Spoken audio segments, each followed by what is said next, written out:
Hello, praise the Lord. இன்னைக்கு Bible வாசிச்சீங்களா? வாங்க வாசிக்கலாம். யோவான் எழுதின சுவிசேஷம் அதிகாரம் 9 வசனங்கள் 35 41 முடிய. அவனை அவர்கள் புறம்பே தள்ளிவிட்டதை இயேசு கேள்விப்பட்டு அவனை கண்டபோது, நீ தேவனுடைய குமாரனிடத்தில் விசுவாசமாய் இருக்கிறாயா என்றார். அதற்கு அவன், ஆண்டவரே, அவரிடத்தில் நான் விசுவாசமாய் இருக்கும்படிக்கு அவர் யார் என்றான். இயேசு அவனை நோக்கி, நீ அவரை கண்டிருக்கிறாய், உன்னுடனே பேசுகிறவர் அவர்தான் என்றார்.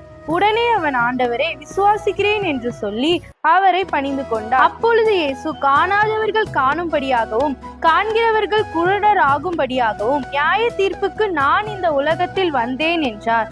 அவருடனே கூட இருந்த பரிசேயரில் சிலர் இவைகளை கேட்ட பொழுது, நாங்களும் குருடரோ என்றார்கள். இயேசு அவர்களை நோக்கி, நீங்கள் குருடராய் இருந்தால் உங்களுக்கு பாவம் இராது. நீங்கள் காண்கிறோம் என்று சொல்லுகிறபடியினால் உங்கள் பாவம் நிலை நிற்கிறது என்றார். God bless you all. Thank you.